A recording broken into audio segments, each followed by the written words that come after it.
आज हम लोग देखने वाले हैं चैप्टर 8, जिसमें हम लोग डिस्कस करेंगे डेसिमल के बारे में। ठीक, डेसिमल कैसे लिखा जाता है, क्यों लिखा जाता है, क्या मतलब होता है, उसको लिखने का कैसा कैसा प्रोसेस रहता है। ठीक है, तो आज हम लोग देखने वाले हैं इंट्रोडक्शन क्लास डेसिमल का। तो शुरू करते हैं आज का क्लास। डेसिमल को लिखने का तरीका होता है, हम लोग एक डॉट डाल के लिखते हैं। ठीक, कुछ इस तरीके से। सपोज कुछ वैल्यू मैं यहाँ पे लिख लेती हूँ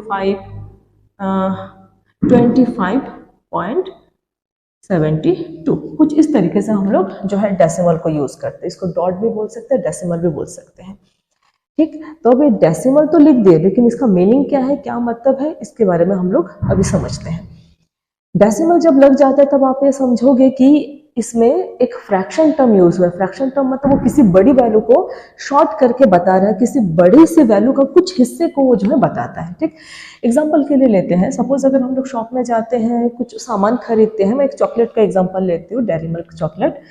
तो उसमें हम लोग को कई बार या ऐसे बहुत से प्रोडक्ट में अलग अलग टाइप के रुपीस में जो है उसका प्राइस लिखा रहता है। सपोज मैं यहाँ पे लिख लेती हूँ 17.25।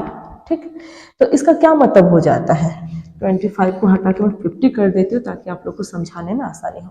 अगर किसी भी प्रोडक्ट का प्राइस 70.50 रुपीस है, इसका मतलब ये हो गया कि 17 रुपीस आपको तो कंप्लीटली उसको देना है, साथ में 1 रुपए का हाफ रुपीस भी उसको देना है। ठीक, हाफ रुपीस का मतलब ये नहीं कि आपको कट करके देने हैं।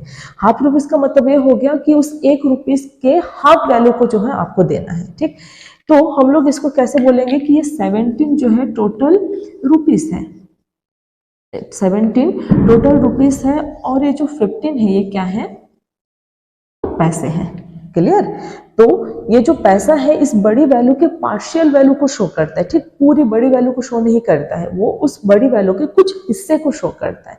तो इसको हम लोग जो फ्रैक्शन है उसी से ही लिया हुआ एक टर्म है, जिसको हम लोग डेसिमल में यूज करते हैं।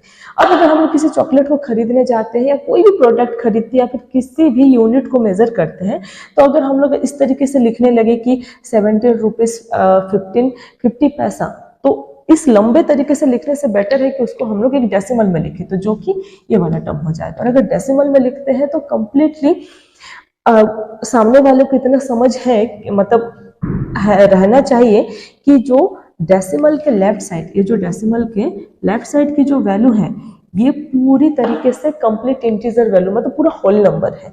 और जो डेसिमल की इधर राइट साइड की जो वैल्यू है ये क्या है, उसके फ्रैक्शन को शो करता है, उस बड़ी वैल्यू के कुछ हिस्से को शो करता है। क्लियर? तो हम लोग रुपीस का एक एग्जांपल लेके डिस्कस करते हैं ताकि हम लोग इजीली समझ पाए कि इसको कैसे लिखा जाता है। इस तरीके से आप लोग हर एक यूनिट को लिख सकते हैं, मीटर, सेंटीमीटर, किलोमीटर, ग्राम, लीटर, किलोग्राम, कई तरीके से जो है यूनिट को मेजर कर सकते हैं। और वो हर जो डेसिमल के बाद की जो वैल्यू है, राइट साइड में जो वैल्यू, वो पूरी वैल्यू उस यूनिट के कंप्लीट वैल्यू का उतने पोर्शन को शो करेगा। ठीक, एक एग्जांपल लेते हैं, या आप लोग को पता होगा कि 1 रुपीस, ठीक, 1 रुपीस, अगर मैं 1 रुपीस काउंट करती हूँ तो इसका मतलब ये होता है कि 1 रुपीस में कितने पैसे आते हैं। अगर आप लोग पैसे वाला कभी कैलकुलेट किए हो, या फिर हम लोग जब छोटे थे तब जो है अपने पे पैसा चलता था, 5 पैसा, 20 पैसा, 10 पैसा, 25 पैसा, अठन्नी। आज भी अठन्नी का बहुत जगह चलता है, लेकिन अठन्नी मतलब वैल्यू चलती है, लेकिन अठन्नी का सिक्का कहीं पे नहीं चलता है। ठीक, तो अगर 1 रुपीस अपने को बनाना है तो अपने पास 1 पैसा, 2 पैसा, 3 पैसा करते करते कितने पैसे काउंटर हो जाने चाहिए, 100 पैसा अपने पास मतलब होना चाहिए, तभी हम लोग बोलेंगे कि 1 रुपीस बने हैं। क्लियर? इस तरीके से बहुत सारे ऐसे टर्म है, जैसे अगर मुझे 1 सेंटीमीटर की वैल्यू चाहिए, तो 1 सेंटीमीटर कब बनता है, तो आपको पता होना चाहिए कि 1 सेंटीमीटर जो है 10 मिलीमीटर से मिलके बनता है। ठीक, आप लोग देखे होंगे कि स्केल में जो है ऐसे 0 से 1, 2, 3, 4, 5 ऐसा डिस्टेंस में जो है स्केल में रहता है, और जिसके बीच में जो है ऐसे छोटे छोटे लाइन खींचे रहती है, ये लाइन जो है 10 लाइन होते हैं। ठीक, मतलब 10, तो ये जो ये दोनों बीच के जो लाइन का जो डिस्टेंस है वो 1-1 मिलीमीटर होता है। तो इसका जो लेंथ है 1 मिलीमीटर, फिर 1 मिलीमीटर, ऐसे करते करते 10 मिलीमीटर का लेंथ आपके पास जब बन जाता है तब हम लोग उसको 1 सेंटीमीटर कहते हैं। इस तरीके से यूनिट को जो है रिप्रेजेंट करते हैं और उसकी वैल्यू को जो है बताया जाता है। अगर कोई भी वैल्यू, सपोज यहाँ पे अगर मैं लिखती हूँ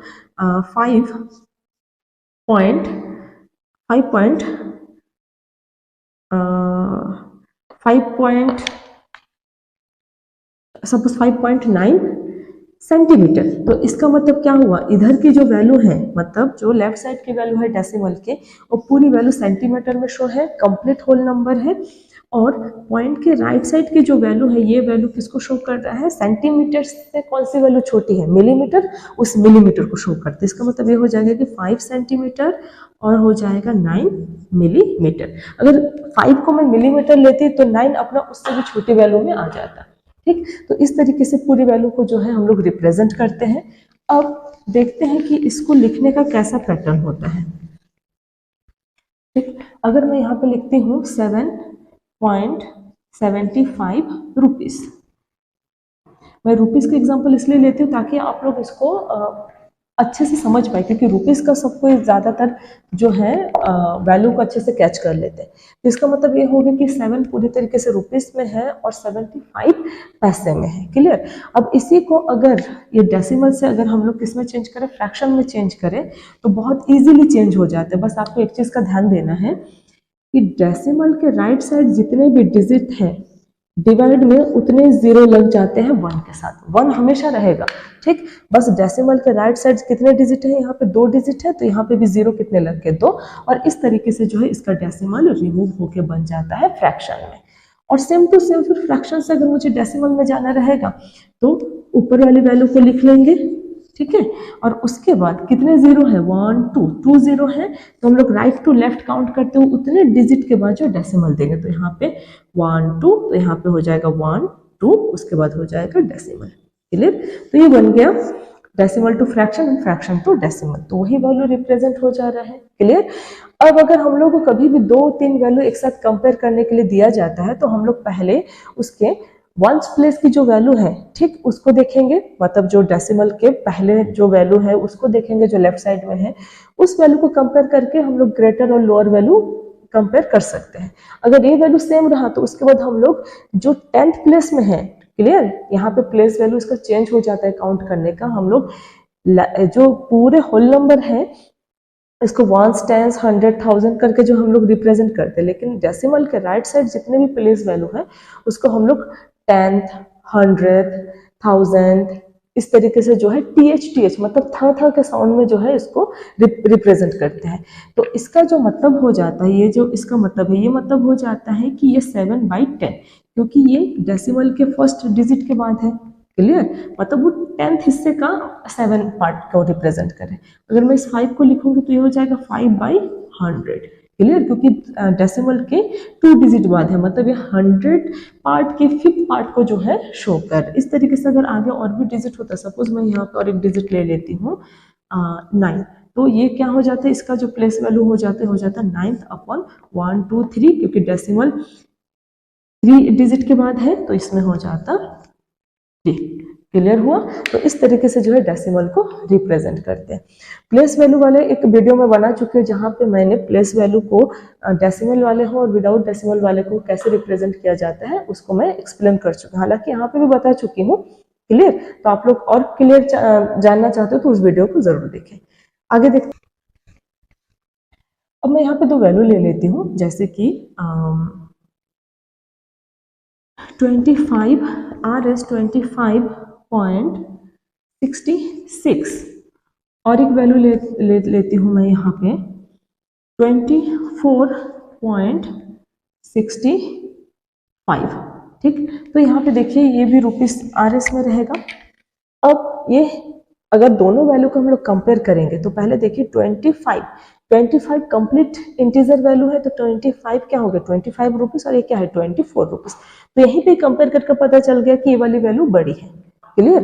अब अगर मैं इसको सेम कर लेती हूँ, सपोज इसको मैं कर लेती हूँ 25, दोनों 25, तो दोनों 25 है तो रुपीस में तो दोनों क्या हो गया, सेम हो गया। उसके बाद अब हम लोग किस में जाएंगे, फर्स्ट 10th वाले प्लेस में जाएंगे। तो 10th वाले प्लेस में इसकी वैल्यू क्या है, अगर इसको मैं प्लेस वैल्यू में कन्वर्ट करूंगी तो क्या हो जाएगा 6/10, और इसको मैं चेंज करूंगी तो क्या हो जाएगा 6/10। तो हम लोग जो है पढ़ चुके हैं कि अगर डिनोमिनेटर सेम रहता है तो ऊपर के न्यूमिनेटर को देख के हम लोग क्या करते हैं, कंपेयर करते हैं। तो यहाँ पे ये जो वैल्यू है क्या है, इक्वल है। फिर भी हम लोग अभी भी नहीं बोल पाए कि कौन सा बड़ा है कौन सा छोटा, तो हम लोग 100th प्लेस की जो वैल्यू है उस पर शिफ्ट हो जाते हैं। तो इसको हम लोग कैसे लिख सकते हैं, 6/100। अब इसको कैसे लिख सकते हैं, ये भी हो जाएगा 5/100, क्योंकि ये 2 डिजिट के बाद इसका डेसिमल है, इसमें भी 2 डिजिट के बाद है, तो ये 100 क्या हो गया, सेम हो गया। अब न्यूमरेटर देखिए, ये 6 है और ये जो है 5 है, तो जाहिर सी बात है ये वाला वैल्यू क्या हो गया, बड़ा हो गया। तो इस कंडीशन में हम लोग बोल सकते हैं ये जो वैल्यू है ये क्या हो जाएगा, ग्रेटर हो जाएगा। तो इजीली हम लोग इसको दिखा पा रहे हैं 25.66 is greater than 20 RS 25.65। Clear हुआ। तो 66 और 65 में ये वाली वैल्यू बड़ी दिख रही है। कंपेयर करने का तरीका समझ में आ गया। तो ये था अपना इंट्रोडक्शन क्लास। इस तरीके से आगे सभी यूनिट वैल्यू को लेके हम लोग जो कंपेयर करेंगे और जो भी थोड़ा बहुत डाउट रहेगा उसमें सॉल्व करेंगे। ठीक, तो मिलते हैं इसके नेक्स्ट एक्सरसाइज में। तब तक के लिए आप अपना ध्यान रखिए और प्रैक्टिस करते रहिए। जय हिंद।